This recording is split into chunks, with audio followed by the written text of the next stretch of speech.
दोस्तों आने वाले शुक्रवार को मतलब 7 नवंबर को मतलब परसों ही बॉलीवुड हम सबके लिए एक काफी अच्छी मूवी लेके आ रहा है जिसका नाम है हक। अब मैंने ये मूवी जरूर देखनी चाहिए। इस मूवी से हम बहुत कुछ सीख सकते हैं। इसमें जो मेन कैरेक्टर्स है वो इमरान हाशमी और यामी गौतम इन्होंने निभाया है।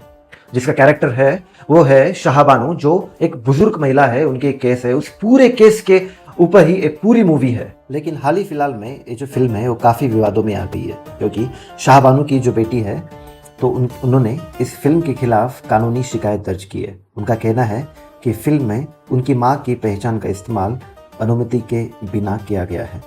भारत के कानूनी इतिहास में शाहबानू केस एक ऐसा मामला था जिससे धर्म, कानून और महिला अधिकारों को लेकर पूरे देश में बहस छेड़ दी थी। शाहबानू बेगम इंदौर की एक बुजुर्ग मुस्लिम महिला थी। साल 1978 में 62 साल की उम्र में उन्होंने उनके पति मोहम्मद अहमद खान, जो एक पेशे से वकील थे, 43 साल की शादी के बाद तलाक दे देते हैं। तलाक के बाद उन्होंने मेंटेनेंस मतलब भरण पोषण के लिए अदालत का दरवाजा खटखटाया और यहीं से शुरू हुआ एक ऐसा कानूनी संघर्ष जिससे आने वाले कई दशकों की राजनीति और समाज पर गहरा असर छोड़ा। तलाक के बाद शाहबानू को उनके पति ने कुछ समय तक मेंटेनेंस तो दे दिया, लेकिन बाद में मेंटेनेंस देना बंद कर दिया। और फिर जब उनके पास खुद का गुजारा करने का कोई साधन नहीं बचा तो उन्होंने सेक्शन 125 ऑफ सीआरपीसी के तहत एक पिटीशन दायर की। अब इस सेक्शन 125 सीआरपीसी के अनुसार होता यह है कि जिस पार्टनर को, जिसके पास पर्याप्त साधन उपलब्ध है, पैसा है, उसको उसके दूसरे पार्टनर की पूरी जिम्मेदारी लेनी पड़ती है। मतलब एटलीस्ट मेंटेनेंस का खर्चा तो देना ही पड़ता है। अब ये जो मोहम्मद खान है वो अदालत में अपनी बात रख देते हैं। वो बोलते हैं कि मेरी जिम्मेदारी बस इद्दत पीरियड तक ही सीमित है, और वो बोलते हैं कि बस मैं 3 महीने तक ही उनको ये पूरा मेंटेनेंस का खर्चा प्रोवाइड करूंगा। अब अदालत उनके खिलाफ उनका फैसला सुनाती है और उन शाहबानू का साथ दे देती है और उनको बोलती है कि उनके पति को उनको हर महीना मेंटेनेंस देना पड़ेगा। अब मोहम्मद खान है वो सुप्रीम कोर्ट में चले जाते हैं और पिटीशन डाल देते हैं, लेकिन सुप्रीम कोर्ट एक मत से इस पूरे पिटीशन को खारिज कर देता है।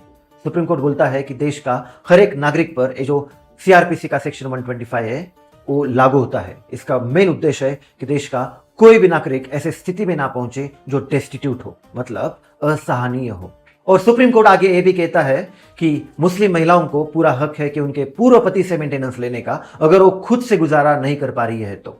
और एक कोई भी मुस्लिम पर्सन लॉ हो या फिर उनका धर्म हो, इसको टकराता नहीं है, क्योंकि कुरान में भी ये लिखित है कि तलाकशुदा पत्नी की जिम्मेदारी लेना ये पति का धर्म है।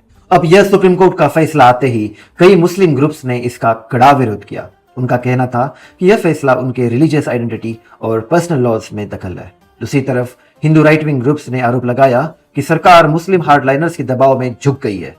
इस बढ़ते विवाद के बीच राजीव गांधी गवर्नमेंट ने साल 1986 में Muslim women protection rights on divorce act ए पास कर दिया। इस नए कानून ने सुप्रीम कोर्ट के फैसले को ही कमजोर कर दिया। अब पति की जिम्मेदारी केवल इद्दत पीरियड तक सीमित नहीं है और तलाकशुदा महिला की देखभाल की जिम्मेदारी उसके रिश्तेदारों या वक्फ बोर्ड पर डाल दी गई। यह कानून और इसके बाद की राजनीति देश में धर्मनिरपेक्षता और महिला अधिकारों को लेकर बड़े सवाल खड़े करने लगी।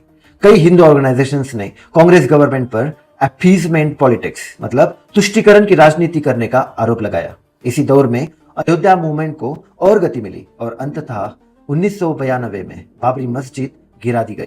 अब इस शाहबानू केस ने भारत में एक सवाल हमेशा के लिए जिंदा कर दिया है। अब वो सवाल है कि क्या कानून भारत के हर एक नागरिक के लिए समान है या फिर धर्म के अनुसार उसके अलग अलग अर्थ निकल सकते हैं।